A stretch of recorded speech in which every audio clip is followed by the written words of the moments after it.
This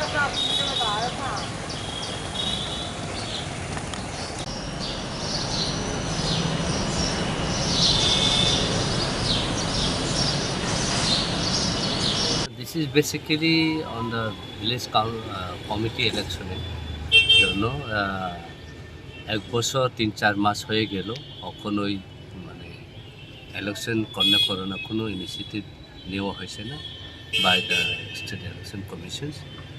এটার আগে আমরা টিটিএডিসি পক্ষ থেকে আর আমরা ত্রিপুরা মথা পক্ষ থেকে আমরা অনেকবার মানে রিপ্রেজেন্টেশনস দেওয়া হয়েছে, ডেপুটেশনে দেওয়া হয়েছে।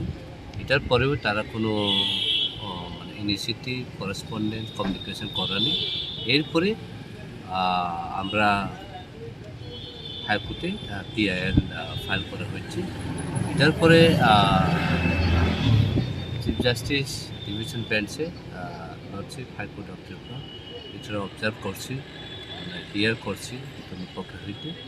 ওখানে আমরা দেখা গেছি যেটা স্টেট আর স্টেট ইলেকশন কমিশনস তারা রেসপন্স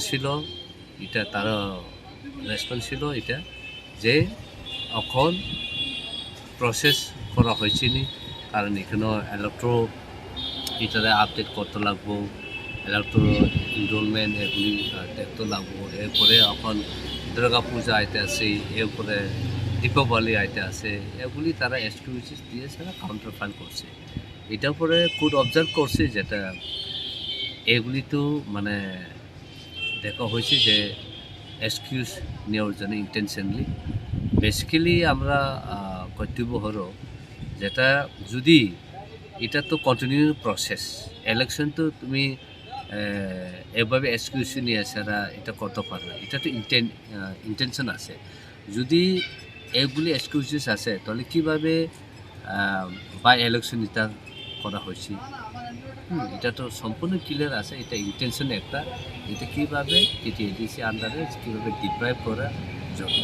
তাহলে আমরা এটাই আমার পক্ষে হয়তো কোয়া হয়েছে যেটা ঠিক আছে, আমরা রেসপেক্ট করি যেটা festive mood of the public of the people of Tripura.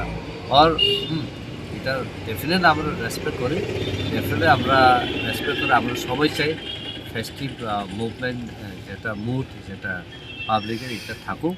কিন্তু এটার জন্য যে তুমি যে অত 13 লাখ ইন্ডিজিনাস মানুষের ডিপ্রাইভ করা তো উচিত না, কারণ তারা ডিফারেন্ট স্কিম থেকে ডিপ্রাইভ হয়েছে।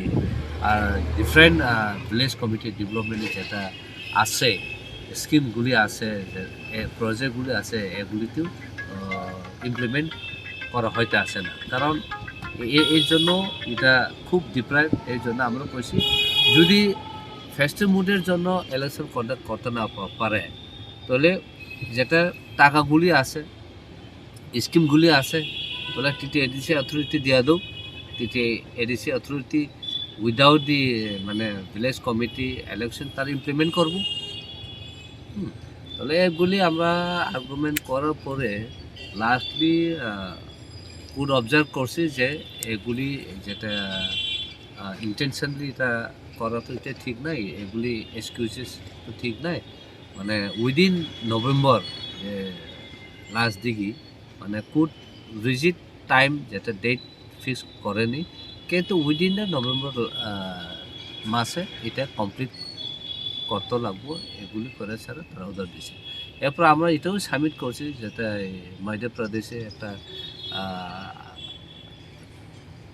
এভাবে মামলা হয়েছিল। এরপরে সুপ্রিম কোর্ট এটাও রায় দিয়েছে যে উইদিন 45 ডেজ ইলেকশন কন্ডাক্ট করতে লাগবো, আর কাউন্টিং সবগুলি প্রসেসের এটা কনক্লুড করতে লাগবো। পরে স্যার এগুলি আমরা 2-3টা সাইটেশন এটাও জমা দেওয়া হয়েছে। এটা কোর্ট অবজার্ভ করছে। এটা অবজার্ভ করার পরে মানে একটা মানে কোনো রিজিট ডেটটা ফিক্স করা হয়েছে না, তবু মানে একটা রায় দিছে যেটা উইদিন নভেম্বর যেটা ইলেকশনগুলি কন্ডাক্ট করা শেষ করার জন্য। আজকে তো উঠানে ওই লাস্ট 13 তারিখে লাস্ট হিয়ারিং হয়েছে, 13 তারিখ এই মাসে। আর এরপর ওখানে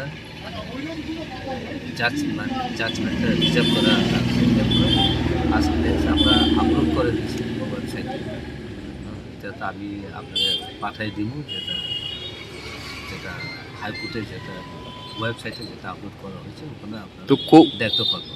কোর্ট কি বলেছে, মানে কবে নাগাদ ইলেকশন করার জন্য? By November.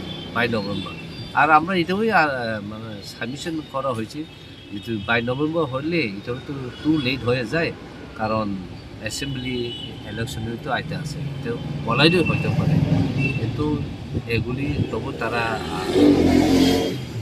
চাইতে আছে যেটা স্টেট ইলেকশন কমিশন যেটা এটার আগে করানো একটু সম্ভব না, মানে এই জন্য বুথ সাইড মানে হিয়ারিং করার পরে এগুলি মানে ফ্লেক্সিবল টাইমটা দিয়ে দিয়েছে, by November it should complete the whole process of election and counting. Thank you.